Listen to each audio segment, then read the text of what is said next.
불교와 중국 사람들이 불교를 믿으면서 운명을 바꾸는 이야기에 대해서 말씀드리겠습니다. 명나라 시대의 학자였던 원료범이라는 사람이 있었는데요. 이 사람이 이제 자기가 평생을 살아오면서 체험한 것을 운명을 바꾼 그런 이야기를 자식들에게 교육을 시키기 위해서 남긴 요범사원이라는 책이 바로 그 책인데요. 중국인들 사이에서는 수백 년 동안 운명을 바꾸는 책으로서 널리 알려진 명저이기도 한 책인 것입니다.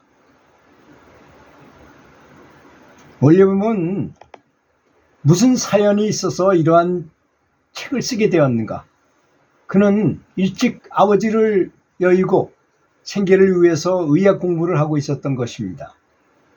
어느 날 상수역학에 정통한 공선생이라는 사람을 만났는데 그가 이렇게 예언했습니다. 당신은 의학 공부를 그만두고 학문을 해서 벼슬을 할 운명이다. 초시에는 14등으로 합격하고 그 다음 시험은 71등으로 합격한다. 마지막 시험에는 9등을 할 것이다. 다음에 시험을 쳤는데 세 시험 등수가 모두 딱 맞아 적중하다라는 것입니다.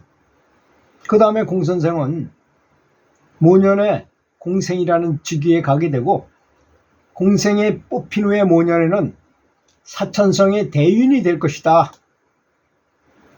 그리고 또 예언하기를 대윤에 부임한 지 3년 반이 지나면 관직을 사임하고 고향에 돌아가서 53세가 되면 8월 14일에 그것도 축시에 거실에서 죽게 된다.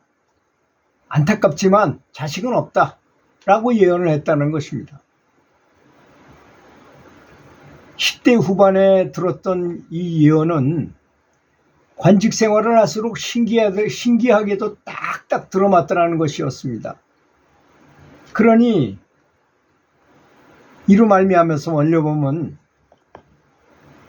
나가고 물러남, 더디고 빠름도 운명이 다 정해져 있다는 사실을 철석같이 믿을 수밖에 없게 됐잖아요. 그래서 나는 53세에 죽을 운명이다. 그래서 매사를 담담하게 생각하고 더 이상 뭘 구하려는 생각을 하지 않게 되었던 것입니다. 즉 숙명론자가 된 거죠. 숙명론자. 이게 참 안타까운 일이죠. 젊은 사람이 숙명론자가 돼가지고 그대로 될 것이다고만 생각하고 산다니까. 그러던 그가 37살이 되던 때 우연히 서화산에 머물던 운곡선사라는 분을 만나게 됐어요. 사흘 밤낮을 운곡선사하고 토론하면서 운곡선사가 가르쳐주기를 운명은 바꿀 수 있다는 것. 이런 말을 하도 듣다 보니까 운명을 바꿀 수 있다는 신념을 갖게 된다는 것입니다. 어떻게? 운곡선사의 가르침의 핵심은 지금 당장 생각과 습관을 바꿀 것이다. 또 다른 사람에게 좋은 일을 많이 하면 운명이 바뀐다. 그러니까 첫 번째는 지금 당장 생각하는 것과 습관, 내가 가진 습관을 바꿔라. 내가 좋은 나쁜 생각을 늘 부정적으로 그냥 운명 숙명론처럼 생각했다면 그런 거 바꾸고 습관, 게으르고 타성에 젖은 그런 것들을 바꿔라 이거야. 두 번째는 다른 사람에게 좋은 일을, 선한 일을 많이 해라. 이렇게 두 가지를 얘기해 줬어요. 이 두 가지 가르침에 감명을 받은 원료범은 이전까지 자신의 호를, 이 사람이 원래 요범이 아니었었어요. 학해라는 호를 가졌었어요. 그날 이후로 평범을 끝마친다, 평범하게 살지 않겠다라는 뜻으로 요범이라는 호를 요범이라고 바꿨던 것입니다. 그래서 원료범이 된 거예요, 이 사람이.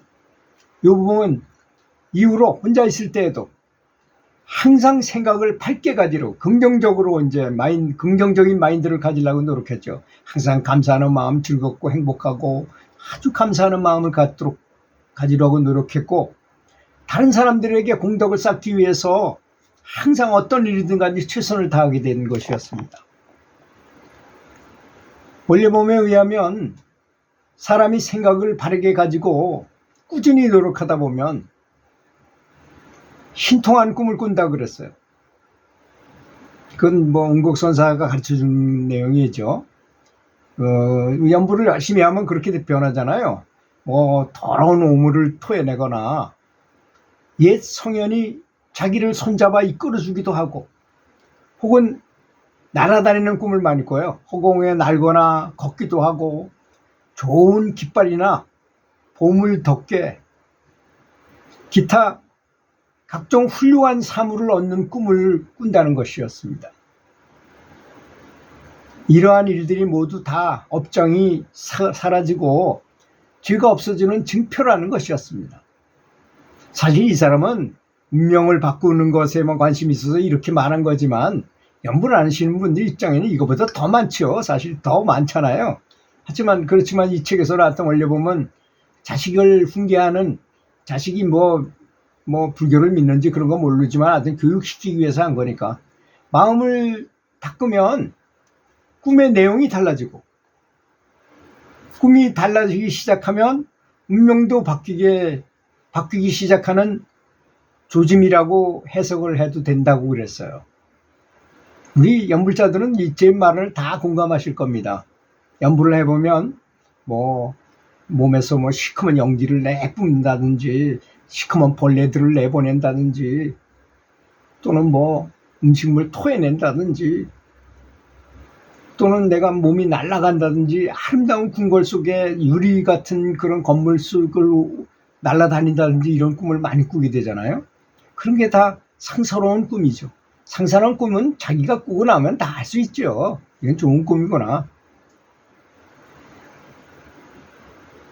원래보면 또한 팔자를 고치기 위해서 3천가지 공덕을 그럼 한번 선행을 해가지고 선한 공덕을 한번 쌓아보기로 하자 해가지고 장부책을 만들었어요. 이 사람이 만드는 게 다 있어요. 다른 목숨을 구해주면 뭐 10점이고, 뭐 그 다음에 다른 사람을, 가난한 사람을 먹을 수 있게 해주면 뭐 8점이고, 뭐 이렇게 점수를 매기는 방법을 이 사람들이 만들었더라고요. 만들어가지고 한 가지 선행을 할 때마다 붓으로 기록을 했어요. 근데 그 부인은 글씨를, 옛날 여자들이 글씨 모르는 사람이 많았잖아요. 기록할 줄 몰라가지고 대신 착한 일을 실천할 때마다 이 도장을 만들어 인주를 묻혀가지고 달력의 날짜 위에다 하나씩 동그라미를 찍었어요. 그래서 표시를 하는 것입니다. 공덕을 내가 오늘은 몇 개 했다, 이런 거를. 가난한 사람에게 음식을 보시하기도 하고,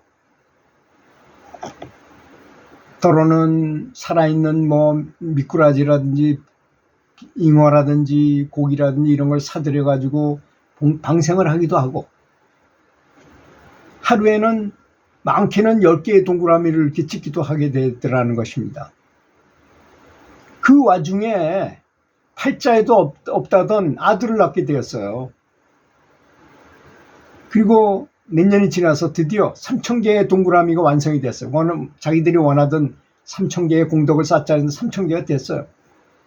3,000개의 공덕을 쌓은 지 얼마 후에 그 사주쟁이가 뭐 어디까지밖에 못하겠던, 대윤밖에 못하던 원려범이 승진해가지고 현감이 되었어요.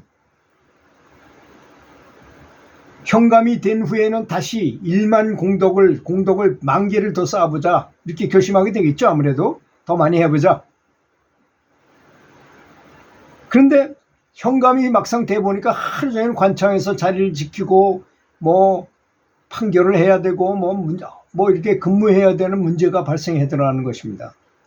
공덕 쌓기가 상대적으로 어렵더라는 거예요. 업무가 너무 바빠가지고. 요범의 부인은 내가 전에 집에 있을 때는 서로 도와 선을 행하였기 때문에 3,000가지 선행을 그런 대로 완성할 수 있었습니다. 근데 지금은 10,000개의 공덕을 발언해놓고 관청 안에 행할 만한 일이 없게 되었으니, 관청에 있다 보니 뭐 어떻게 선행을 할 기회가 없잖아요. 언제 그 공덕을 성취한단 말입니까? 하고 남편에게 상의를 했어요. 그러고 나서 그런 이제 마음을 갖고 계속 기도를 하던 유범은 어느 날 꿈에 한 신선이 나타나길래 물어봤어요. 자신이 선행을 망가지를 하려고 했는데 이를 완성하기 어려운데 어떻게 하면 좋겠습니까? 하고 물어봤더니 신선이 말하기를, 아니 자네가 그대가 현감일원이라는 자리에 있으니 백성들에게 물리는 세금 있잖아. 세금을 조금만 감해주면, 아니 만 가구가 아니라 5만 가구를 지금 다스리고 있는데 그 만 가지 선행이 단 한 번에도 완성될 수 있지 않겠는가 하고 가르쳐주자는 것입니다. 당시 세금은 토지 한마디기당 2알 3푼 7리를 거둬들였는데 꿈에 신성이 일러준 대로 유범은 이를 대폭 줄여서 1알 4푼 6리로 낮춰버렸어요. 그러니까 이 벼슬이라는 자리가 그렇잖아요. 한 방에 만 가지 선행을 할 수 있는 찬스를 주잖아요. 원래 보면 이러한 정신수양과 공덕으로 인해서 그 사주쟁이가 예언했던 53세라는 운명의 한계를 훨씬 더 넘어가지고 74세까지 천수를 누렸어요. 옛날에 74세면 엄청나게 장수한 것입니다. 우리나라 장수왕 이런 분들이 73세, 74세 이때 돌아가셨잖아요. 옛날로 말하면 엄청나게 장수한 거죠. 그래서 유엄사원의 가르침처럼 선행을 베푸고 공덕을 쌓으면, 연불 하면서 또 이런 공덕을 쌓으면서 이런 선행을 하게 되면 훨씬 더 운명이 좋아지는 거는 100% 맞는 이야기입니다.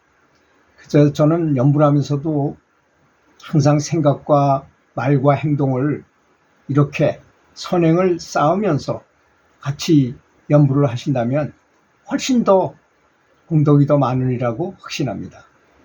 들어주셔서 감사합니다.